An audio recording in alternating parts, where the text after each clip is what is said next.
The shot cracked through the blizzard like God's own judgment.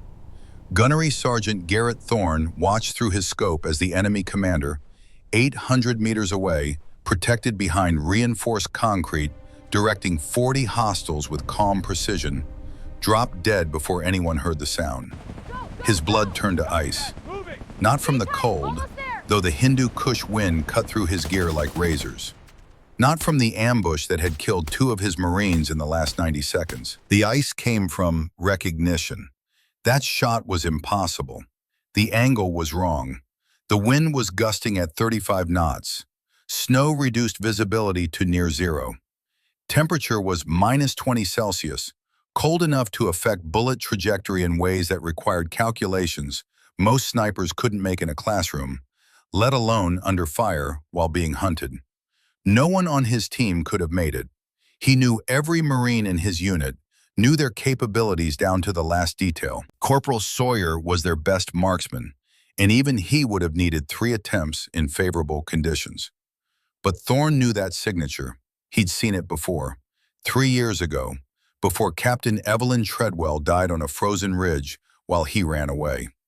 Who fired that shot? He demanded over the radio. The answer would haunt him forever. 30 seconds ago, this had been a clean extraction. Intelligence said the compound was lightly defended, maybe 10 hostiles, poorly trained, low motivation. The kind of mission force recon Marines could execute in their sleep. Get in, secure Dr. Margaret Ashford, get out. Simple. Textbook. Intelligence was wrong. The RPG hit 12 feet from Thorne's position. The world became noise and fire and flying debris. He pressed himself against the frozen embankment, rifle clutched to his chest, ears ringing so loud he could barely hear his own screaming thoughts.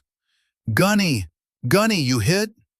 Corporal Derek Sawyer's voice crackled through the radio, barely audible over the gunfire. "Negative. Sound off." The responses came in rapid succession. "Sawyer, Finnegan, Webb, Torres, Kowalski." 6 Marines still breathing. 2 others weren't responding. Thorne had seen why. Their bodies lay crumpled near the destroyed Humvees, torn apart by the initial ambush. 8 men down to 6 in 90 seconds. And somewhere in the chaos, Dr. Margaret Ashford was screaming. "Someone shut her up," Thorne barked. The words came out harsher than he intended, but operational security demanded silence. Sound discipline meant survival. "I've got her," Finnegan shouted back. "Doc, you need to be quiet right now. They're tracking sound." Dr. Ashford, the cryptographer whose brain held secrets worth more than all their lives combined, choked back her screams. But her eyes stayed wild, locked on the bodies of the men who died trying to protect her. 2 Marines she'd known for exactly 4 hours. 2 men with families, with futures, now reduced to casualties in a classified operation that officially didn't exist. Thorne scanned the terrain through his scope. 40-plus hostiles, maybe 50. They'd been fed bad intelligence. The compound was supposed to be a safe house, lightly defended by local militia. Instead, they'd walked into a kill box designed specifically for them. Professional fighters, coordinated, well-equipped, moving with tactical precision that spoke of serious training. Someone had sold them out. "Gunny, we're pinned." Webb's voice was strained. "I count 3 machine gun positions. They're boxing us in." "I see them." Thorne's mind raced through options. Every one of them ended with body bags. They couldn't advance. The enemy had superior numbers in position. They couldn't retreat. The path behind them was already cut off. Hostiles moving to complete the encirclement. They couldn't hold. Ammunition was finite, and reinforcements weren't coming for another 40 minutes. 40 minutes might as well be 40 years. "Gunny!" Torres shouted. "Movement on our 6. They're flanking." That's when the second shot came. Different from the first, same precision, same impossible perfection, but from a completely different angle. Whoever was out there had repositioned across hundreds of meters of brutal terrain in less than 60 seconds. The round found a heavy weapons specialist who'd been setting up a PKM machine gun on their eastern flank. The man dropped without a sound, the gun clattering uselessly to the frozen ground. For a moment, the gunfire actually paused. Even the enemy seemed confused. "What the hell?" Sawyer breathed. Thorne's head snapped around, scanning his team. Every Marine was pinned down, heads low, weapons oriented toward the enemy positions to the north and east. None of them had line of sight to that machine gunner's position. None of them could have made that shot. The conditions alone made it impossible. Wind gusting at 35 knots, changing direction every few seconds. Snow reducing visibility to near zero. Temperature cold enough to affect bullet trajectory in ways that turned ballistics from science into art. And the distance, Thorne estimated at least 900 meters, maybe more. "Who fired that shot?" he demanded over the radio. Static. Then Sawyer's voice, confused and slightly scared. "Gunny, that came from our 6 o'clock. We don't have anyone there." Something cold settled in Thorne's chest that had nothing to do with the weather. He'd been doing this work for 17 years. He'd served in Fallujah, Ramadi, Helmand Province. He knew the difference between lucky shots and impossible ones. He knew the signature of every sniper he'd ever worked with, the way they chose targets, the rhythm of their fire, the strategic thinking behind each round. This shot had a signature, one he thought he'd never see again, one that belonged to someone who'd been dead for 3 years. "No," he whispered, "that's not possible." "Gunny? What's not possible? What's going on?" Before Thorne could answer, another shot rang out. This one from yet another angle, somewhere to the south. The round found a squad leader who'd been coordinating the assault from behind a boulder. The man's radio clattered to the ground, his orders dying mid-sentence. "Contact!" Webb shouted, spinning toward the new angle. "Contact our 6! Wait! Wait, that came from behind us too." "There's no one behind us." "Then who the hell is shooting?" Thorne's hands were shaking. He told himself it was the cold. He told himself it was the adrenaline, the stress, the impossible situation they'd found themselves in.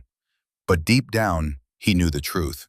His hands were shaking because his radio had just crackled with a frequency he hadn't heard in 3 years.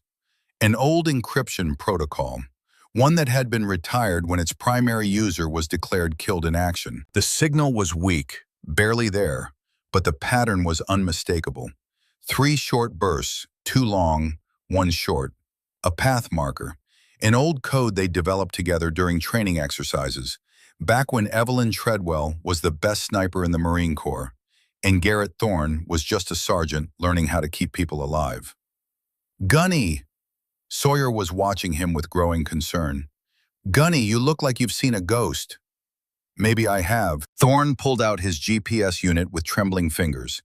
The signal was directing them somewhere specific, a route through the frozen marshland that stretched to their east, a route that avoided the obvious paths where ambushes would be waiting. It showed safe ice, solid ground, natural cover, information that couldn't exist without real-time observation from an elevated position, without intimate knowledge of the terrain, without years of studying every inch of this frozen hell. "Is someone guiding us?" Dr. Ashford asked, her scientific mind temporarily overriding her terror.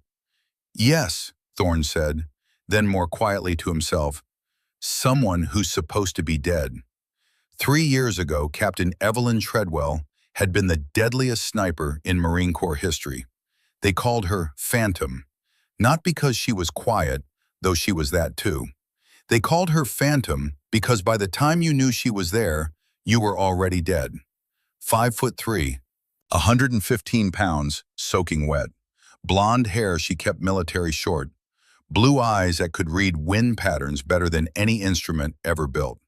A gift for the rifle that bordered on supernatural. Thorne had worked with dozens of snipers in his career. Good ones, great ones, Marines who could thread a needle at 1,000 meters and never break a sweat. Evelyn Treadwell was something else entirely. She didn't just shoot, she orchestrated. Each round was part of a larger composition, a symphony of controlled violence that dismantled enemy forces with methodical precision. She called it pruning, cutting away the branches of command until the tree collapsed on its own. Thorne had seen her clear a room from 800 meters out, picking off targets through window frames with shots that defied probability. Had seen her hold an extraction point for 9 hours straight, her rifle never cooling, her concentration never breaking. Had seen her do things that made other snipers retire out of shame. She'd saved his life twice. The first time was in Mosul, back in 2016. Their convoy had been ambushed, vehicles burning, Marines dying.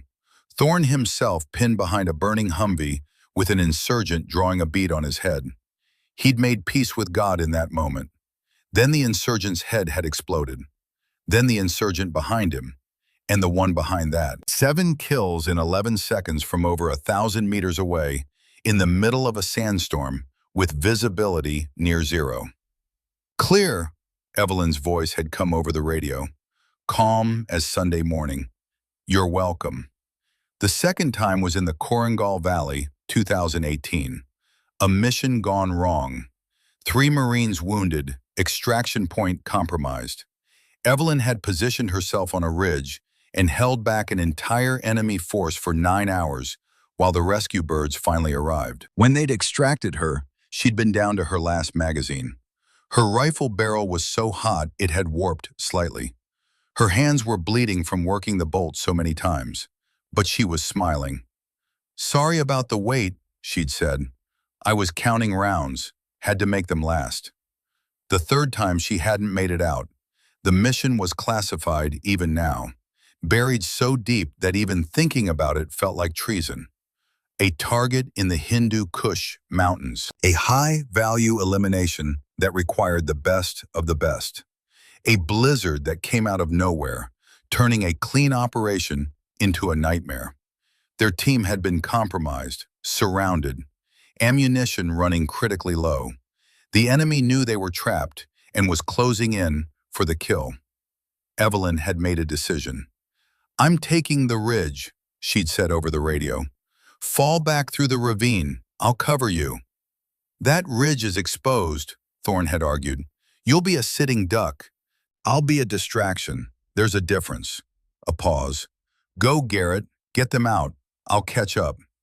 "Evelyn, that's an order, Gunny." She'd outranked him, technically. And in that moment, with death closing in from every direction, there wasn't time to argue. So Thorne had run. He'd led his team through the ravine while Evelyn's rifle sang its deadly song behind them. Each crack bought them another few seconds. Each kill gave them another few meters of distance. The last thing he heard before her radio went silent was her voice, calm as always. "You're clear. Go home." Then nothing. They'd searched for 5 days when the weather finally broke. Found blood in the snow, spent brass casings, signs of a fierce last stand that had lasted far longer than it should have. But no body. The mountains had claimed her. Or so the official report said. Missing in action, presumed killed in action. A memorial service with a folded flag that Thorne had accepted on behalf of a unit that had lost its soul. He'd carried the weight of leaving her behind every single day since. Not just because she'd been his best Marine, not just because she'd saved his life twice, but because in the quieter moments between missions, when the adrenaline faded and the humanity returned, she'd been something more than a colleague. She'd been the one person who understood him. "Gunny!" Sawyer's urgent voice pulled Thorne back to the present. "Gunny, we need to move. They're reorganizing. We've got maybe 2 minutes before they hit us with everything." Thorne stared at the GPS signal. Evelyn's signal. A ghost reaching out from beyond the grave. "We go through the marsh," he heard himself say. "Through the... Gunny, that's suicide. The ice won't hold and we'll be exposed. We're dead if we stay. The marsh gives us a chance." "What kind of chance?" Thorne looked up at his team. 6 Marines and 1 scientist. All of them staring at him with varying degrees of fear and trust. They'd follow him anywhere. They always had. "Someone's guiding us," he said. Someone who knows this terrain. Someone who just saved our lives with 2 shots that no one else in the world could have made. Who? Finnegan demanded. I don't know how and I don't know why, but I think it's Captain Treadwell. Silence. Complete, stunned silence. Gunny, Webb said carefully. Captain Treadwell died 3 years ago. We were there. We heard her radio go silent. We never found a body. In those mountains, in that weather, the body could be anywhere, frozen under 20 feet of snow, fallen into a crevasse. That doesn't mean she's... Another shot cracked through the air. This one took down a squad leader who'd been coordinating the flanking maneuver on their western side. Then another. Then another. 3 shots, 3 kills, each one surgically precise, each one eliminating someone critical to the enemy's command structure. That's her, Thorne said quietly.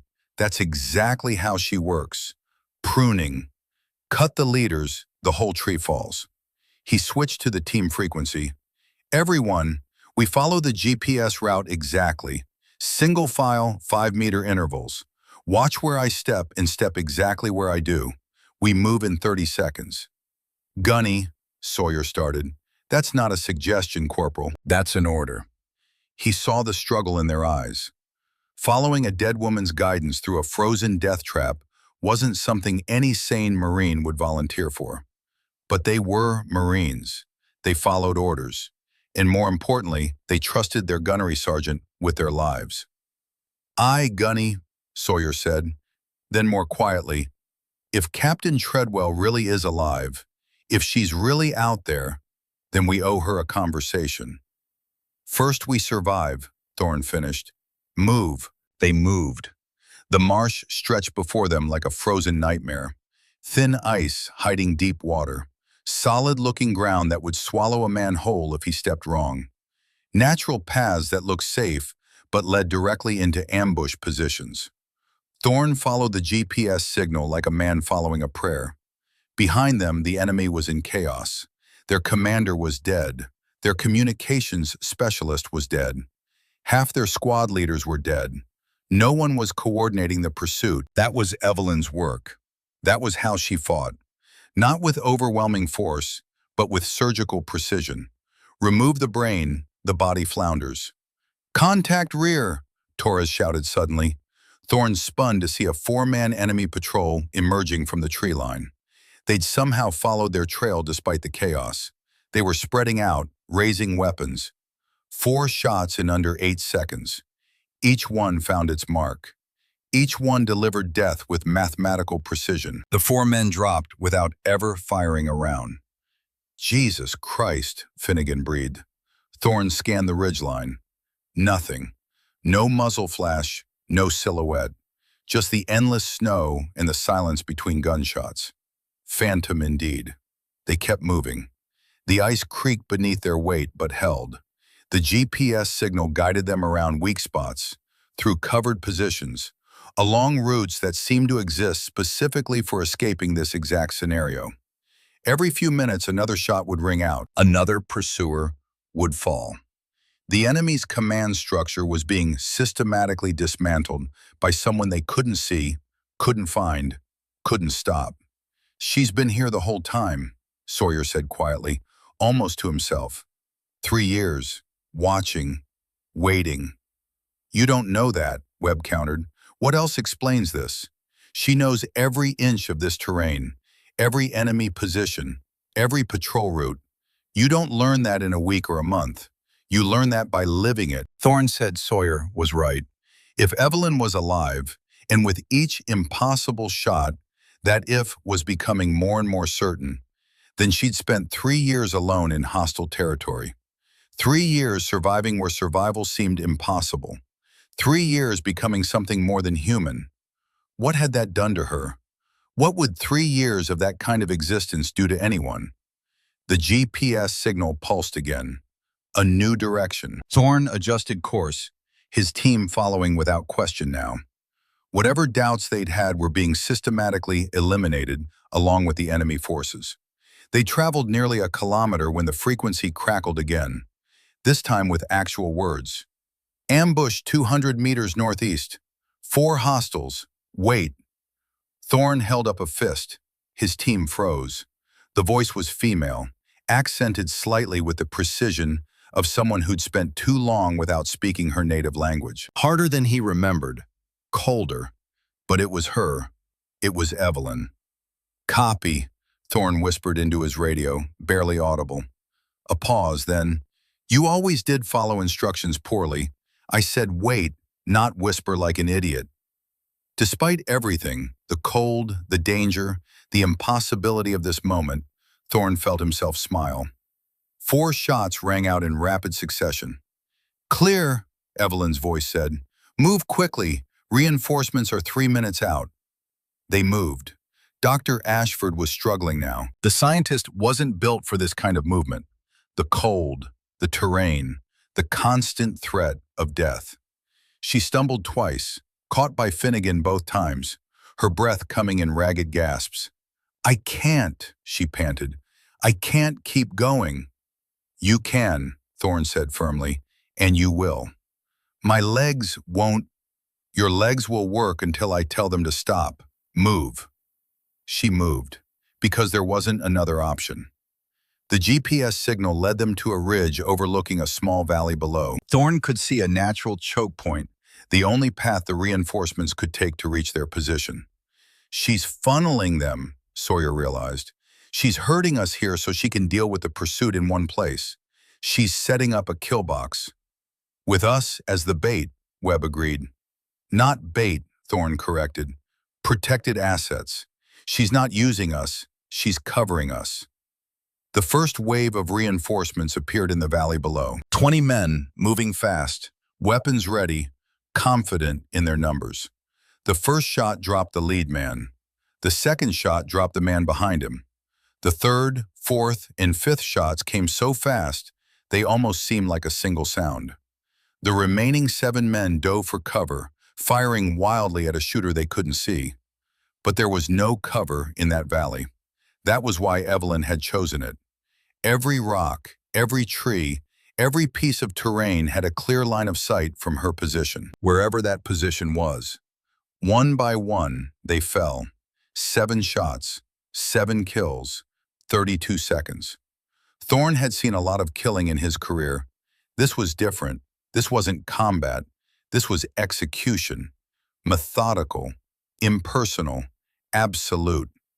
She's not the same, Finnegan said quietly. Whatever she was before, that's not who she is now. Thorne watched the last body fall. 3 years alone will change anyone. But she's still saving our lives. That has to count for something. The radio crackled. Move now. Safe house 1 click northeast. Follow the markers. The safe house was a cave system carved into the mountainside, invisible from the air, defended by natural choke points that would turn any assault into suicide. Inside, they found evidence of long-term habitation, preserved food stores, water collection systems, weapons caches, and maps. So many maps, covering every inch of the surrounding territory, marked with meticulous detail. Enemy positions, patrol routes, supply lines, dozens of red X marks, each one representing an eliminated target.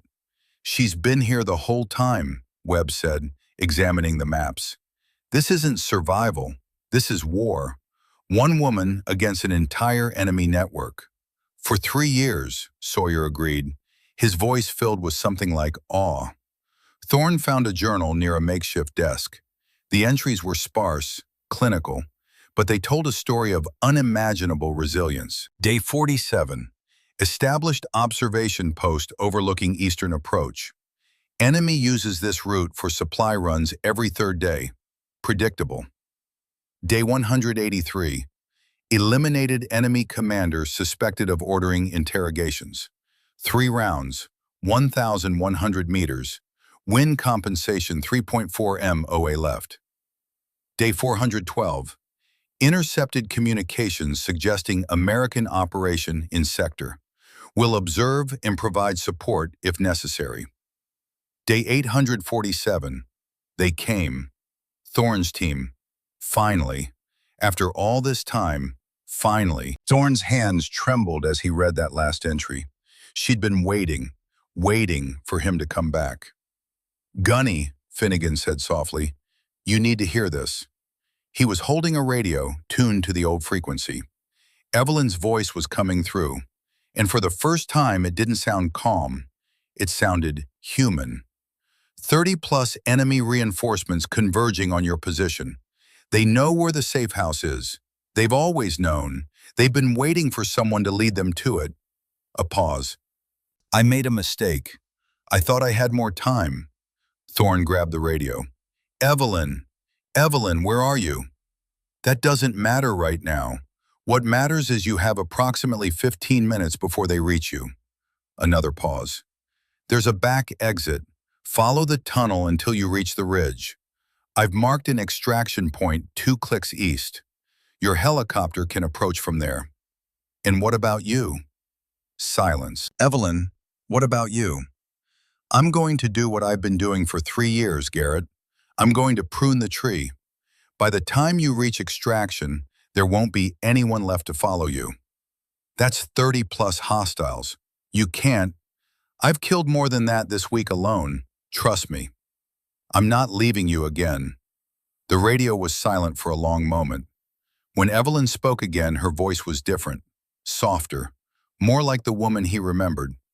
"You didn't leave me, Garrett. I chose to stay. I discovered something 3 years ago. Someone was betraying us, feeding intelligence to the enemy. I've spent 3 years eliminating their network. Every person who knew I was alive. Every person who could warn them." Thorne felt his world tilt. "I couldn't come back until the traitor was exposed, until their entire operation was dismantled. If I'd revealed myself sooner, they would have run. More Marines would have died." "Who is it? Who's the traitor?" "I'll tell you when we're safe, but first you need to move.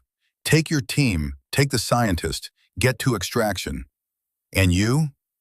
A sound that might have been a laugh, dry, without humor. "I'll find my own way, like last time." The words hung in the air, heavy with 3 years of guilt and grief. "Last time I chose to stay," Evelyn said quietly. "This time I'm choosing to come back. But first, I have to finish this. There are men out there who know my location now. Men who've been hunting me for 3 years. If I don't eliminate them, they'll keep hunting. They'll never stop." "Evelyn." "For real this time, Garrett, I promise." "You promise?" A soft sound. That might have been a laugh. "I don't make promises anymore, but I make intentions. And my intention is to see your face when I walk out of these mountains alive." The radio clicked off. Thorne stood frozen for a moment, the weight of the past 3 years pressing down on him. Around him, his team waited. Dr. Ashford waited. The clock was ticking. 15 minutes. "Gunny," Sawyer's voice was gentle. "What do we do?"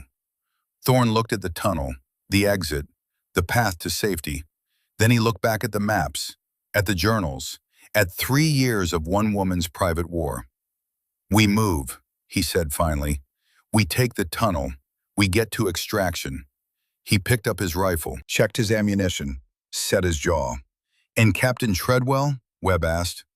Thorne moved toward the tunnel entrance. "Captain Treadwell just told us she's coming home. I'm going to make damn sure there's a home for her to come back to." They moved into the tunnel. Behind them, somewhere in the frozen darkness, a ghost prepared for her final hunt. And somewhere in the mountains, 30-plus enemy soldiers had no idea that death was already watching them through a rifle scope, counting their heartbeats, waiting for the perfect moment to add 30 more red X marks to a map that had become her entire world. The tunnel swallowed them whole.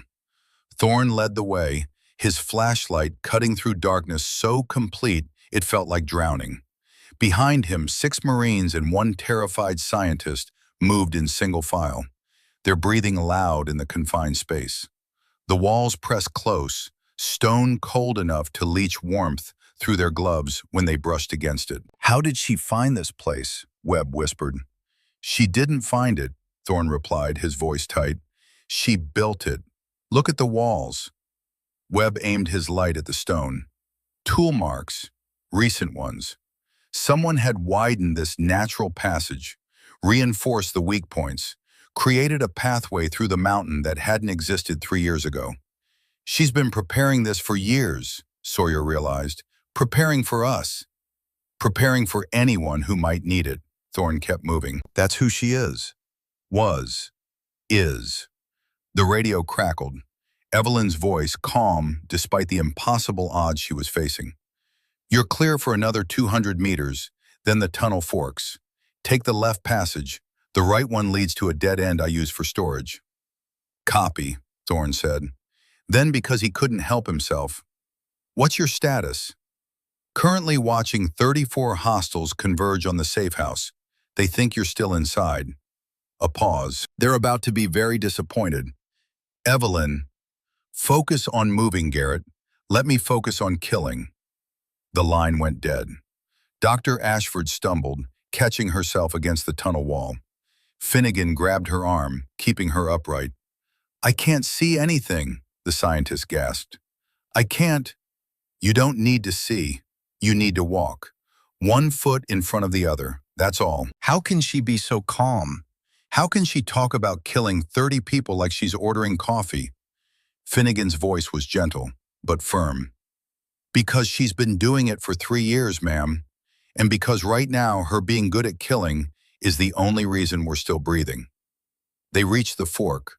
Thorne took the left passage without hesitation. The tunnel narrowed here, forcing them to move single file with their backs scraping against stone. Claustrophobia clawed at the edges of Thorne's mind, but he pushed it down. He'd survived worse. They all had. Above them, muffled by rock and earth, the first explosion echoed through the mountain. She's engaging, Torres said quietly. She's winning, Thorne corrected. There's a difference. The explosions continued, not random, systematic. Each one placed for maximum effect. Each one part of a larger plan that Evelyn had probably been designing for years. This wasn't a desperate last stand. This was an execution. 3 years ago burned in Thorne's memory like a brand. The mission that had taken everything from him. The mission that haunted his sleep. That turned every quiet moment into an interrogation.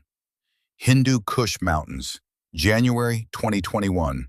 Operation classified so deep it didn't have a name, just a designation.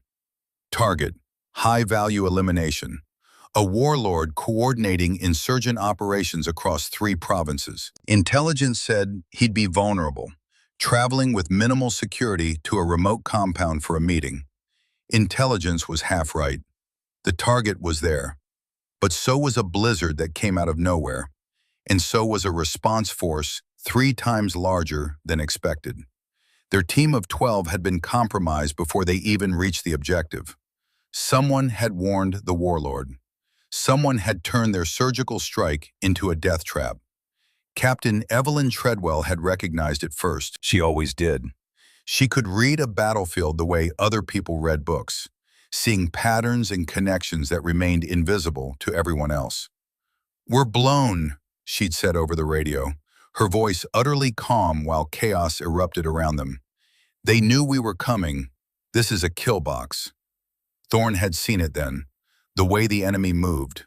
Too coordinated, too prepared. Positions already established exactly where they'd be most effective against an American extraction. This wasn't a reaction force. This was an ambush that had been waiting for them. Fall back to Rally Point Charlie, Thorne had ordered. We abort. But Rally Point Charlie was already compromised. Enemy fighters poured from positions they shouldn't have known to occupy. The Marines found themselves in a 3-sided kill zone with a mountain at their backs and ammunition running critically low. 3 Marines were down, wounded, not dead, but immobile. The storm made air support impossible. Visibility was measured in meters, not kilometers. The temperature had dropped to -30, cold enough to freeze rifle actions, to turn batteries into dead weight, to kill exposed skin in minutes. They were going to die, all of them.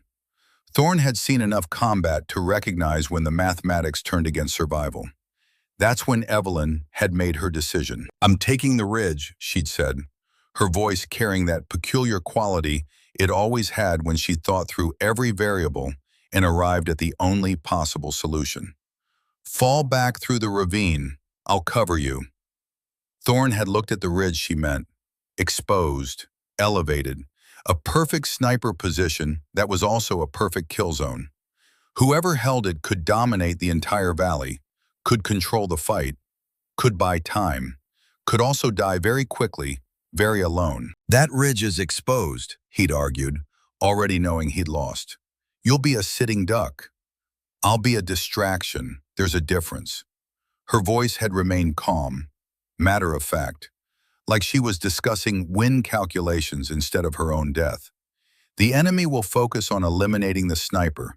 You'll have maybe 10 minutes to get through the ravine, maybe 15 if I'm good. Evelyn, go Garrett, get them out. I'll catch up. It was a lie. They both knew it. The ridge was a one-way trip, but it was also the only option that gave the rest of the team a chance. That's an order, Gunny. She'd outranked him, captain to gunnery sergeant. In the chaos, with people dying and the storm screaming around them, there wasn't time for debate. There was only time for action or death. So Thorne had run, had led his team through the ravine while Evelyn climbed to the ridge. Her rifle had started singing before he'd made it 50 meters. Crack, crack, crack, crack.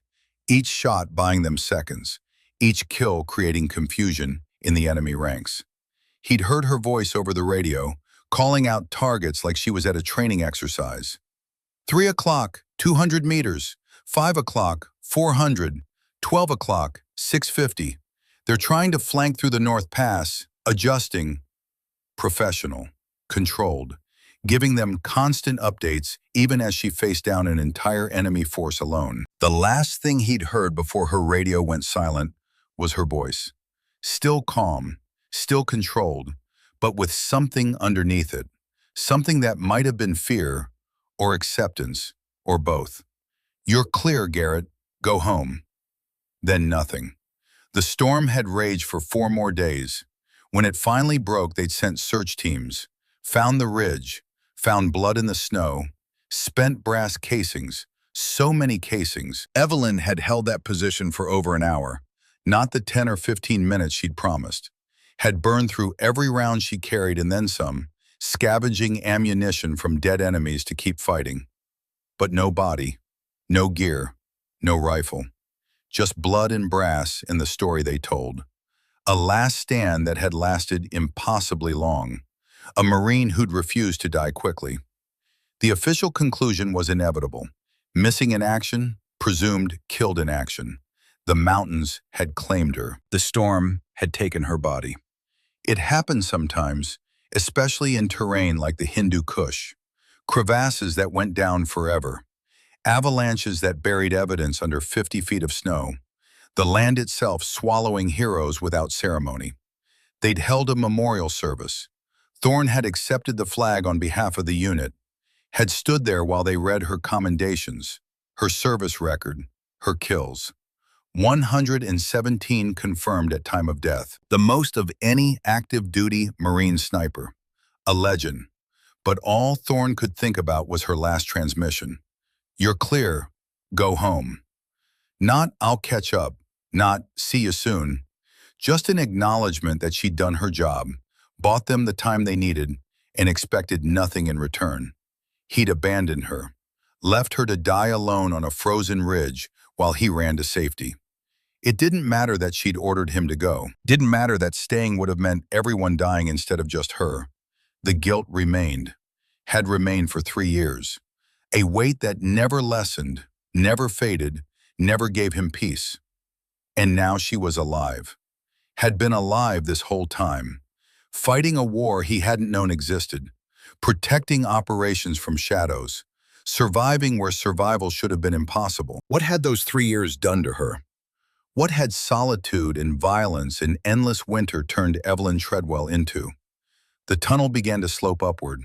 Fresh air reached Thorne's lungs, carrying the faint smell of snow and gunpowder. They were close to the exit.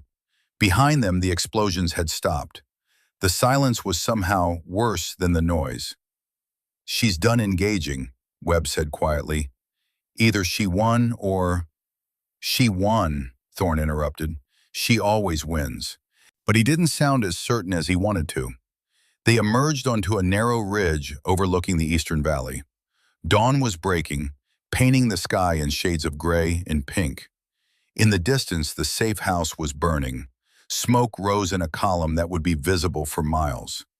Around it, Thorne could see bodies, so many bodies, scattered across the snow like broken dolls. 34 hostiles, Evelyn had said. 34 men who thought they were hunting a trapped force, who'd walked into a kill zone designed by someone who'd spent 3 years learning every inch of this terrain. I count 18 down from here, Webb reported, scanning through his rifle scope. She's already taken half of them. Another shot cracked through the cold air. Another body fell. 19. Finnegan was watching the carnage with something like awe. How is she doing this? One person against 30-plus trained fighters.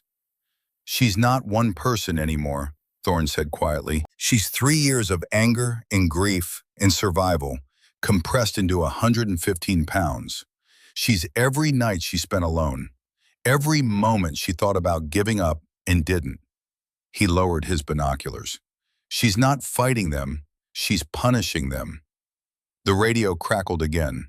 Evelyn's voice, still calm, still controlled, completely detached from the violence she was inflicting. 23 down, 11 remaining. They're trying to retreat. A pause. I'm not allowing that. Evelyn, let them go. You've done enough. No, I haven't. Her voice was cold, clinical. The voice of someone who'd made a calculation and found only one acceptable answer. These men know my location. They've seen my safe house. If any of them survive, they'll talk. They'll send more. The hunting will never stop. So you're going to kill all of them? That's exactly what I'm going to do. Another shot. 24. Thorne watched another body fall through his binoculars. He wanted to argue, wanted to tell her that enough was enough, wanted to believe there was a line somewhere that didn't need to be crossed. But he'd left her 3 years ago, had run while she covered his retreat, had lived while she disappeared into the mountains, had mourned while she survived. He didn't have the right to tell her how to finish this. Just come back when it's done, he said quietly. That's all I ask. I always come back, Garrett. That's the problem. A pause. Coming back is easy. Staying away is hard. The line went dead again. Torres was studying the terrain between their position and the extraction point. We've got about 2 clicks of open ground. If we move now, we can make it before her engagement draws attention this way.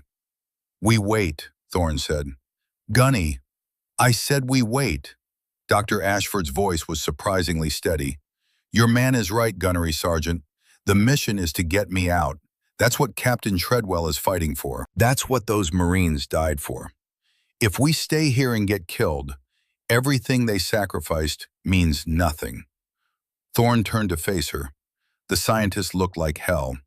Exhausted, terrified, pushed far beyond anything she'd ever experienced. But her eyes were clear. Her jaw was set. She understood the stakes. She was right. He hated that she was right. Fine, he said. We move, but we maintain radio contact. The moment she signals, we're stopping to wait for her. And if she doesn't signal? Sawyer asked. Thorne started moving toward the extraction point. He didn't answer the question. He couldn't. They moved across the frozen ground in tactical formation. Thorne on point, Sawyer covering rear, the rest of the team in a protective diamond around Dr. Ashford. The extraction point was visible in the distance, a small clearing where the helicopter could land. Behind them, the gunfire continued. Fewer shots now, spaced further apart. Not because Evelyn was running out of ammunition, because she was running out of targets. She's almost done, Webb said. Thorne nodded but didn't slow down. Every instinct screamed at him to turn around, to go back, to make sure Evelyn made it out. But the mission had to come first. It always had to come first. That was the life they'd chosen. That was the weight they carried. Halfway to the extraction point, Evelyn's voice came over the radio. Last four are dug in. They found cover. I can't penetrate from this angle. Fall back, Thorne said immediately. Leave them. Four survivors won't. 4 survivors will tell stories. 4 survivors will describe an American woman who killed their entire unit single-handed. 4 survivors will become a legend that draws more enemies. A pause. I need to reposition. It'll take me approximately 15 minutes. We don't have 15 minutes. The helicopter's almost here. Then you'll have to wait. Silence for a long moment. Wait for me, Garrett. Her voice cracked slightly. The first sign of humanity she'd shown since the engagement began. Please, just wait. Thorne closed his eyes. 3 years ago, he hadn't waited. 3 years ago, he'd run. 3 years ago, he'd left her behind and spent every day since carrying the weight of that choice. We'll wait, he promised, however long it takes. Thank you. A long pause. I need to go silent now, radio discipline, but I'll be there. I promise. The line went dead. Finnegan was watching Thorne with an expression he couldn't quite read.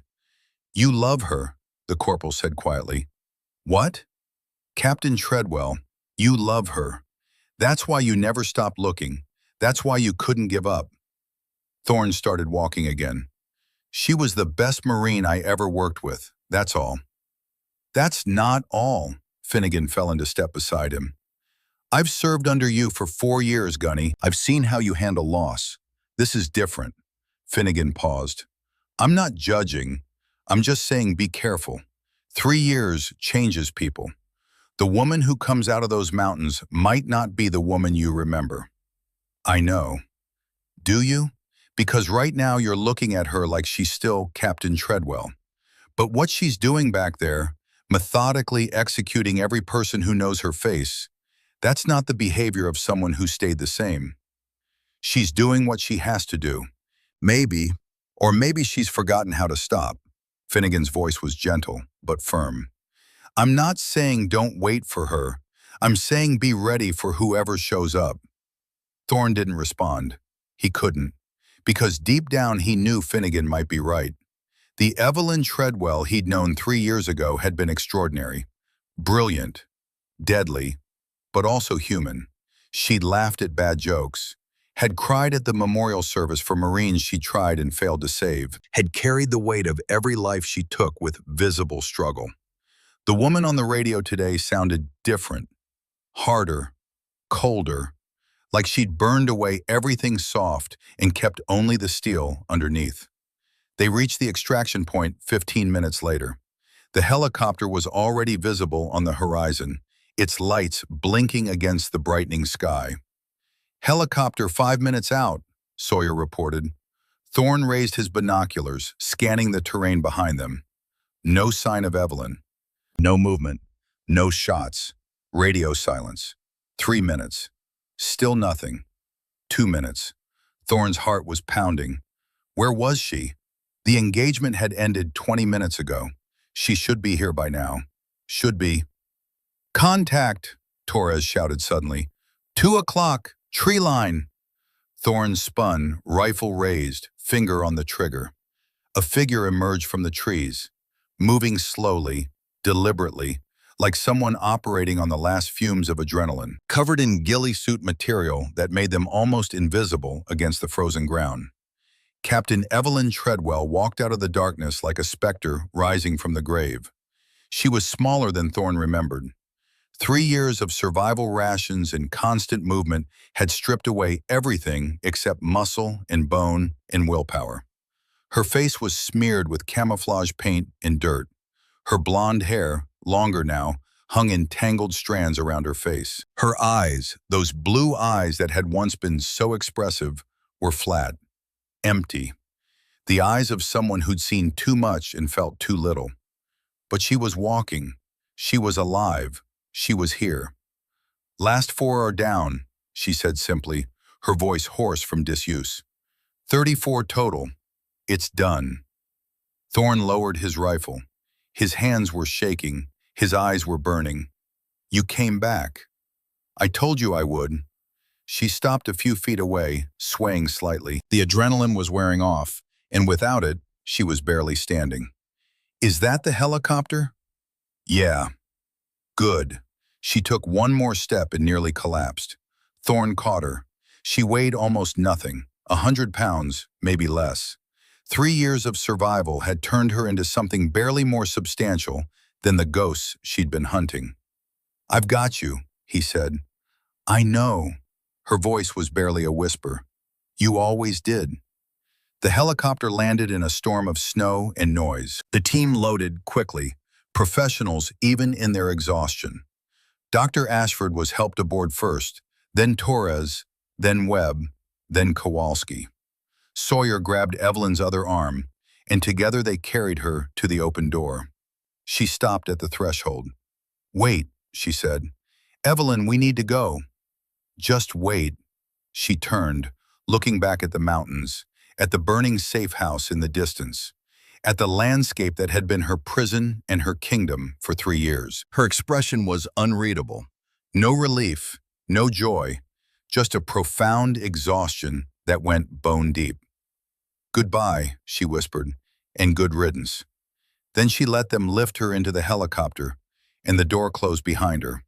They were airborne 30 seconds later, the bird climbing toward safety, leaving the Hindu Kush and its ghosts behind. Thorne sat next to Evelyn as they flew. She closed her eyes the moment she sat down, but he could tell she wasn't sleeping. Her jaw was too tight, her breathing too controlled. She was thinking, always calculating. What are you thinking about? He asked quietly. I'm thinking about the last time I was in a helicopter leaving a mission. She didn't open her eyes. 3 years ago, different helicopter, different extraction point, but the same feeling. What feeling? Like I'm dreaming, like none of this is real, like I'm going to wake up back in that cave, alone, and realize the rescue was just another fantasy I invented to keep myself sane. Thorne reached over and took her hand. She flinched at the contact. 3 years without human touch had made her wary, but she didn't pull away. This is real, he said. I'm real. You're coming home. Home. She said the word like she was testing it, like she'd forgotten what it meant. I don't know what that means anymore, Garrett. I don't know who I am when I'm not hunting. Don't know how to exist when there's no one trying to kill me. You'll figure it out. Will I? She finally opened her eyes and he saw something in them he'd never seen before. Fear. Not the fear of death. She'd made peace with that long ago. The fear of life. The fear of existing in a world that had moved on without her. I killed 34 people today, she said quietly. Not because I had to, because I wanted to. Because after 3 years of being hunted, I wanted them to know what it felt like. Her voice dropped even lower. Does that make me a monster? It makes you human. A human who's been through something no one should have to survive. That's a diplomatic answer. It's an honest answer. Thorne squeezed her hand. You did what you had to do. You survived. You came back. That's what matters. Is it? She looked down at their intertwined fingers. I've spent 3 years being a weapon, Garrett. 3 years with no purpose except destruction. I don't know how to be anything else anymore. Then we'll figure that out together. You're not alone anymore, Evelyn. Whatever comes next, you're not facing it by yourself. She was quiet for a long moment. The helicopter hummed around them. Outside, the sun was rising over the mountains, painting the frozen landscape in shades of gold and pink. Beautiful, terrible, indifferent to the violence it had witnessed.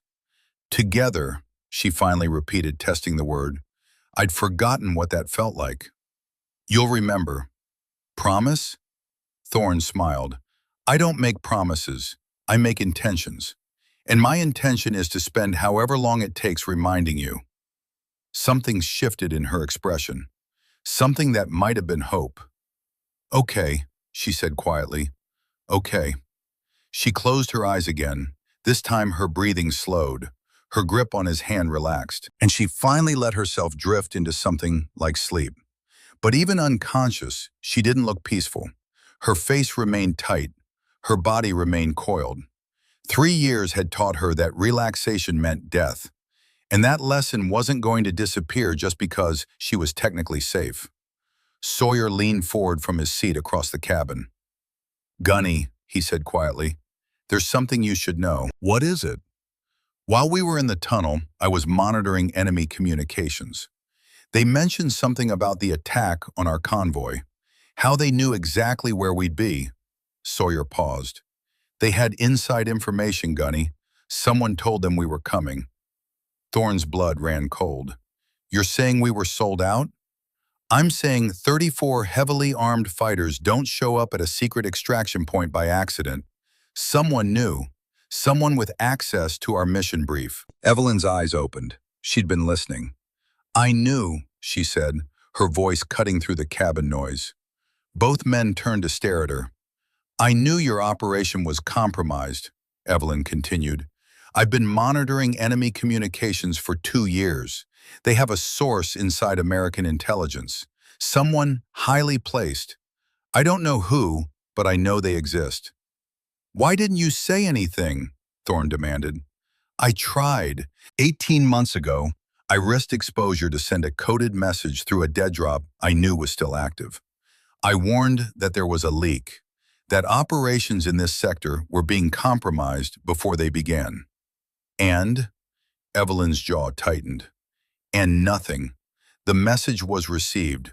I got the confirmation signal, but nothing changed. Operations kept getting compromised. Good Marines kept dying."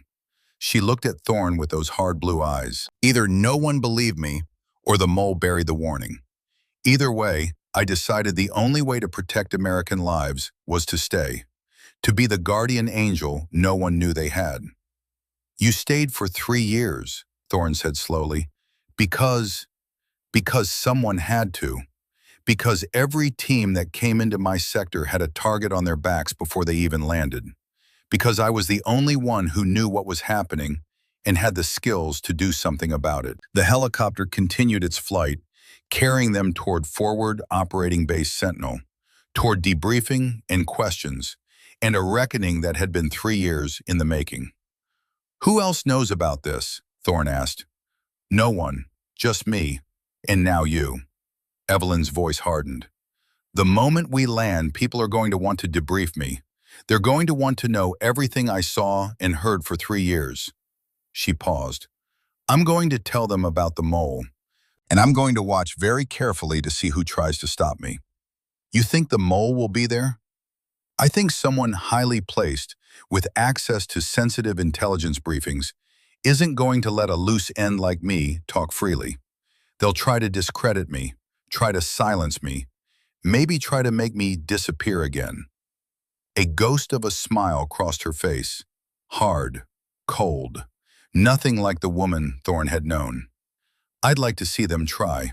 The helicopter banked toward the distant lights of FOB Sentinel. Inside, a team of exhausted warriors contemplated a conspiracy that went far deeper than any of them had imagined. And Captain Evelyn Treadwell, the ghost who wouldn't stay dead, prepared for a new kind of war. One that wouldn't be fought with rifles in frozen mountains. One that would be fought with secrets in shadowed corridors. One that she intended to win. The helicopter touched down at Forward Operating Base Sentinel 3 hours after dawn. The rotors were still spinning when Thorne dropped to the tarmac, followed immediately by his team in rapid succession.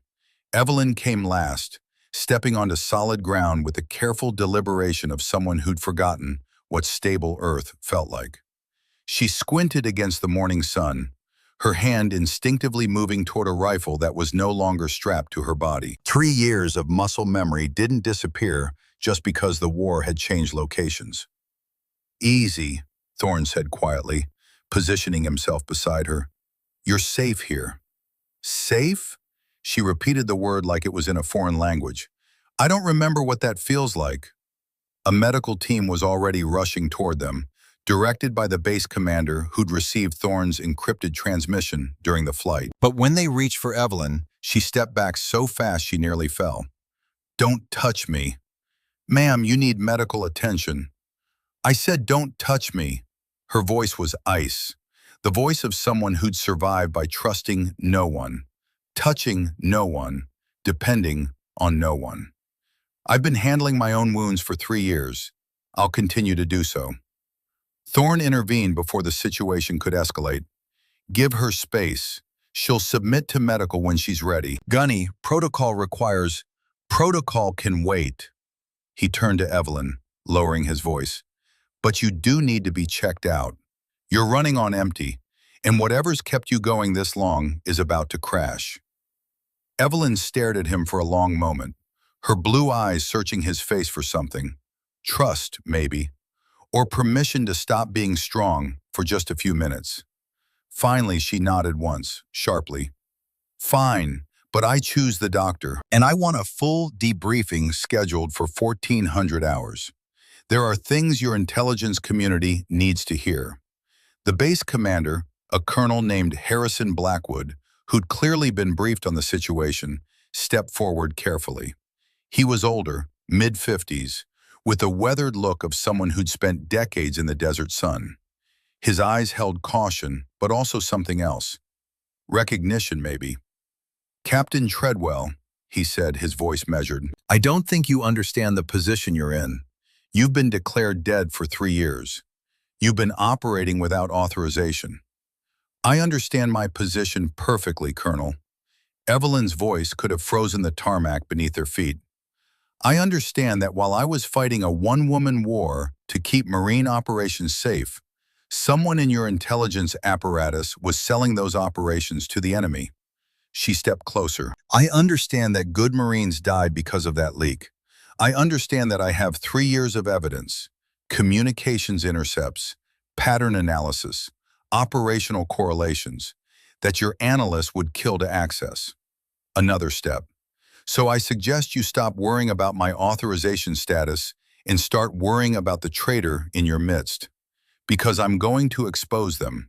Today, at 1400 hours. And nothing you say or do will stop me." Finally, Blackwood backed down. 1400 hours, he said stiffly.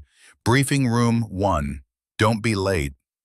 He turned and walked away, his staff scrambling to follow. Evelyn watched him go with eyes that missed nothing. The way he'd reacted when she mentioned the mole. The slight hesitation before he'd agreed to the briefing. The tension in his shoulders that spoke of a man carrying secrets. "He's nervous," she said quietly. "He should be nervous. You're accusing someone in his chain of command of treason. He's not the traitor. He doesn't have the composure for it, but he knows something." Thorne looked at her. "You got all that from a 30-second conversation?" "I got all that from 3 years of studying how people lie when they're trying to survive." She turned to face him. "The mole is here, Garrett, on this base or connected to it. They knew about your mission because someone here told them." "That's a serious accusation." "It's a fact." Her jaw tightened. "I just need to find out who." The medical examination took 90 minutes. Dr. Rodriguez, a Navy captain, specifically requested, because she had no connections to intelligence, documented everything with professional detachment. Malnutrition, self-treated gunshot wounds, fractures that had healed wrong, frostbite scars, evidence of 3 years spent surviving the unsurvivable. When it was done, Rodriguez found Thorne waiting outside. "She needs psychiatric evaluation before any debriefing," the doctor said. "That woman has been in survival mode for 3 years. The human mind isn't built for that." "Noted," Thorne said. "But the debriefing happens at 1400. She has information that could save lives." He found Evelyn sitting on the examination table, staring at nothing. "Hey," he said softly. She didn't look up. "The doctor thinks I'm crazy. The doctor thinks you've been through trauma." "There's a difference." "Is there?" Evelyn finally met his eyes. "I killed 34 people last night without hesitation. I've been killing for 3 years. At what point does survival become something else?" "At the point where you start enjoying it." "Who says I didn't?" The words hung between them. Thorne sat down beside her. "There was a moment last night," she continued, her voice flat, "when I was picking them off one by one, when I could see their fear, their confusion." A pause. Names when I could learn them, faces when I could see them. 87 human beings who had families and dreams, and I ended all of them. They were enemies. They were people. She stood abruptly, moving to the window. "I used to believe there was a line, a clear division between justified killing and murder. But after 87 bodies, the line gets blurry. After 3 years alone with nothing but your rifle and your conscience, the line disappears entirely." Thorne rose and stood behind her, not touching, but close. "The fact that you're wrestling with this means you haven't lost yourself. Monsters don't question. Monsters don't keep count." She turned to face him, raw pain in her eyes. "I need you to understand something. The woman you knew 3 years ago, she's gone. I'm what's left.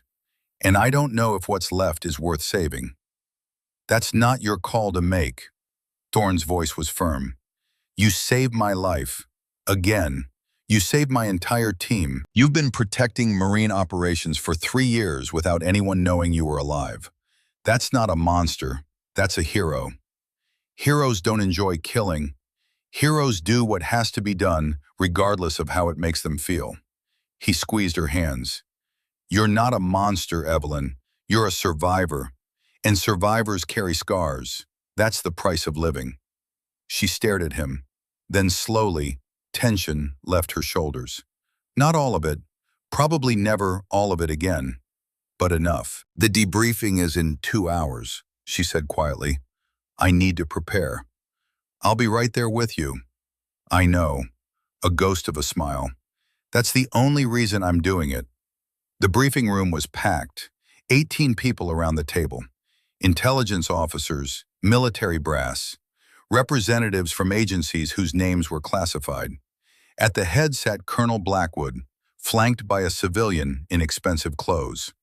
Cold eyes. CIA or worse. Evelyn stood at the front, laptop connected to the main display. She'd refused to sit, refused water, refused everything except the chance to speak. "Before I begin," she said, cutting through murmured conversations, "I want to make something clear. I'm not here to justify my actions. I'm not here to answer questions about unauthorized operations." Her eyes swept the room. "I'm here because there's a traitor in American intelligence, and if you don't find them, more Marines are going to die." Silence. Complete. Profound. She pressed a button. A map appeared. 3 years ago, I was part of an operation in the Hindu Kush. The operation was compromised. We walked into a kill box prepared specifically for us. I was separated from my team and presumed killed. Another button. Another image. I wasn't killed. I was captured. Held 6 weeks. Interrogated. When they decided I wouldn't break, they planned to execute me. Pause. I escaped. Killed 3 guards. Disappeared into the mountains. For weeks, my only goal was survival. Food, water, shelter. A timeline appeared. But then I monitored enemy communications. I noticed a pattern. Every American operation in this sector was compromised. Not some, not most, every single one. The enemy knew we were coming before we arrived. Routes, timing, personnel. Her voice hardened. Someone was feeding them intelligence. Someone highly placed. Someone with access to operational planning. An intelligence officer leaned forward. "That's serious. Do you have evidence?" 3 years of evidence. Documents filled the screen. Communications intercepts. Pattern analysis. Correlation between compromised operations and personnel access. Pause. Dates, times, content. Proof that someone fed the enemy information about 17 operations over 2 years. Operations that resulted in 43 Marine casualties. The number hung like an accusation. "You kept this to yourself?" the CIA officer asked. "I tried to report it. 18 months ago, I risked exposure to send a coded warning through a dead drop. Someone received it. The confirmation protocol activated, but nothing changed. Operations kept being compromised. Marines kept dying. She looked at the CIA officer. Either my warning was ignored or suppressed by the person I was warning about. Who received the message? Thorne asked from the wall. Another document. The confirmation came from this facility, from someone with SCIF access. She looked at Blackwood. Colonel, who was on duty in the SCIF 18 months ago? March 15th, 2023. Blackwood's face went white. I'd have to check. I already did, ice in her voice. 4 people had access. Captain Edward Moore, who died in a vehicle accident 3 months later. Lieutenant Sarah Davis, transferred to Germany, not heard from since. Sergeant William Kowalski, currently deployed. She paused, letting tension build. And Deputy Director Whitmore Kane, sitting at this table right now. Every eye turned to the CIA officer. The man who'd been confident suddenly looked caught in a spotlight. Are you accusing me of treason, Captain Treadwell? Kane's voice was controlled, but calculation flickered behind his eyes. I'm stating facts. You were one of 4. 3 are dead, missing, or unavailable. You're the only one still here, still in power, still with access. She leaned forward. Convince me I'm wrong. I don't have to convince you of anything. Kane stood, gathering papers with deliberate calm. You've been off the grid 3 years, conducting unauthorized operations. Your mental state is compromised. He turned to Blackwood. Colonel, I want Captain Treadwell detained pending psychiatric evaluation and investigation. This briefing is over. No, the word came from Thorne. It stopped everyone. Gunnery Sergeant, you're out of line, Kane said, voice tight. With respect, Deputy Director, you're out of line. Thorne stepped forward, positioning himself between Kane and Evelyn. Captain Treadwell provided credible intelligence about a national security threat. Your response is to silence her and question her sanity. Pause. That's exactly what a mole would do. Kane's eyes narrowed. Be careful, Gunnery Sergeant. I've served 23 years. Given everything, my marriage, my health, my life, to protecting American interests. I won't stand here and be accused of treason by a woman who played soldier in mountains and a Marine who's clearly emotionally compromised. Then prove us wrong, Evelyn said quietly. Submit to polygraph. Open your communications. Account for your whereabouts during the 17 compromised operations. She stepped closer. If you're innocent, you have nothing to hide. If you're guilty, we'll find out. The only question is, how many more Marines die first? No one moved. The tension was suffocating. Kane's composure cracked, just a tightening around the eyes, barely perceptible tension in shoulders. But enough. Enough for Evelyn to see what she needed. Kane turned to Blackwood, voice hard. Colonel, arrest them both. Conspiracy, unauthorized disclosure, whatever applies. I want them in custody within the hour. Blackwood didn't move. Colonel, I gave you an order. With respect, Deputy Director. Blackwood's voice was steady, but his hands shook. I've been reviewing the same patterns Captain Treadwell identified. Correlation between compromised operations and your intelligence access. Pause. I've had concerns for months. I just lacked evidence. Kane's face went pale. You're making a serious mistake. Maybe, but I won't silence the one person who might prove what I've suspected. Blackwood nodded to the MPs. Deputy Director Kane, you're under administrative detention pending investigation. Surrender your credentials. For a moment, Kane might resist. His hand moved toward his jacket. Evelyn was there faster than anyone could track. Her hand clamped on Kane's wrist with iron grip, stopping the movement. The room held its breath. Kane's wrist was trapped in Evelyn's grip, the gun still in his hand but pointed at the floor. For 3 seconds, nobody moved. Then Evelyn twisted, a sharp crack. Kane screamed. The gun clattered to the floor. Evelyn's other hand was already on his throat, fingers positioned with surgical precision over his carotid artery. "One squeeze," she whispered. "3 seconds. You'd be unconscious before anyone could stop me. Dead in 6. She released him. Stepped back. Cold. Controlled. "But you're worth more alive. For now." Kane clutched his wrist, face twisted in pain and rage. "Don't," she'd said softly before the twist, her voice carrying the weight of 3 years and 121 kills. "I've killed 87 people, Deputy Director. One more won't make a difference to me, but it might make a difference to whatever's left of your soul." Kane's eyes had met Evelyn's. Whatever he saw there, the emptiness, the cold calculation, the absolute certainty that she would end him without hesitation, had made him go still. "Fine," he whispered now, cradling his broken wrist. "But you're wrong, all wrong. When the truth comes out, you'll see." The MPs led him away. The room erupted, voices raised in confusion, protest, shock. Thorne watched Evelyn, who'd gone perfectly still, staring at the door. "You knew," he said quietly. "You knew before you walked in." "I suspected." Her voice was distant. "I've been watching his communications 18 months. The patterns were there, but I needed him to react. Needed confirmation.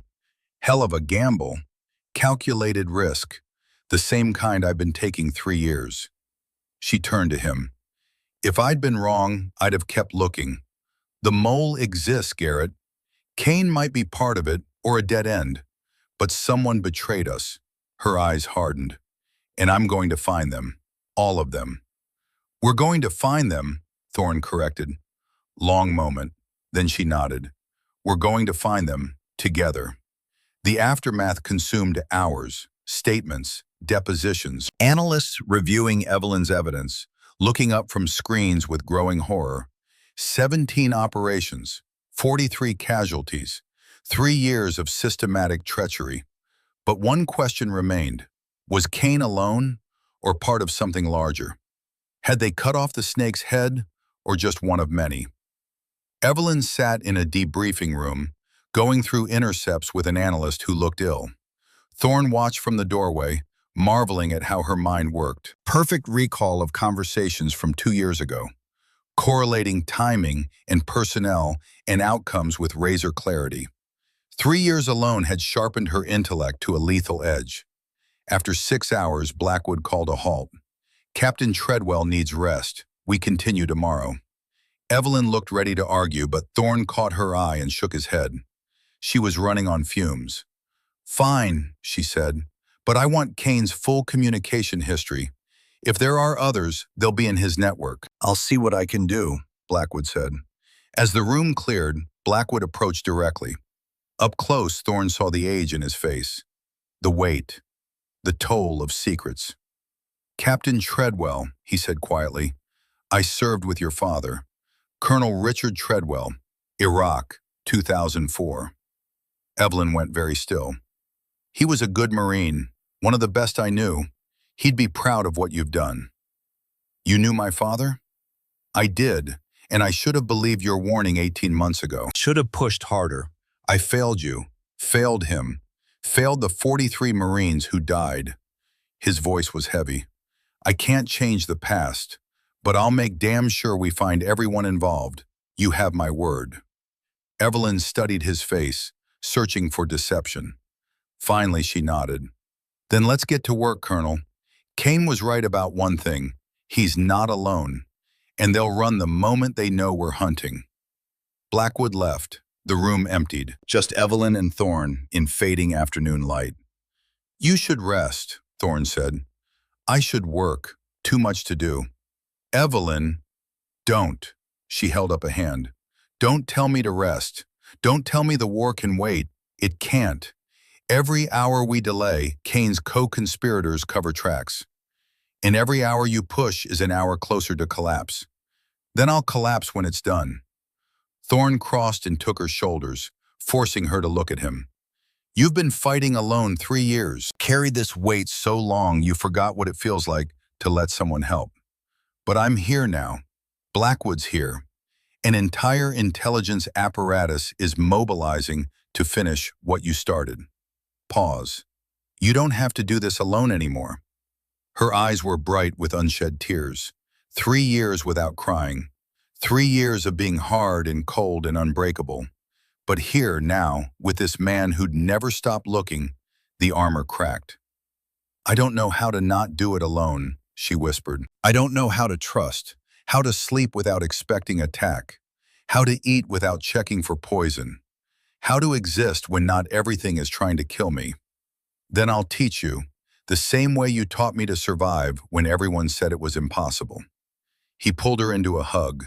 She resisted a moment, body rigid with 3 years of isolation. Then slowly she relaxed. Her arms came up, and for the first time in 3 years, Captain Evelyn Treadwell allowed herself to be held. They stood there long, two warriors finding comfort in shared survival, in mutual understanding, in knowing some battles are better fought together. Finally, Evelyn pulled back. 6 hours, she said. I'll rest 6 hours, then back to work. Deal. They walked out into golden afternoon light. The base was alive, Marines training, helicopters landing, war's machinery grinding on. But for this moment, walking across tarmac with sun warm on her face, Evelyn allowed herself something she hadn't felt in 3 years.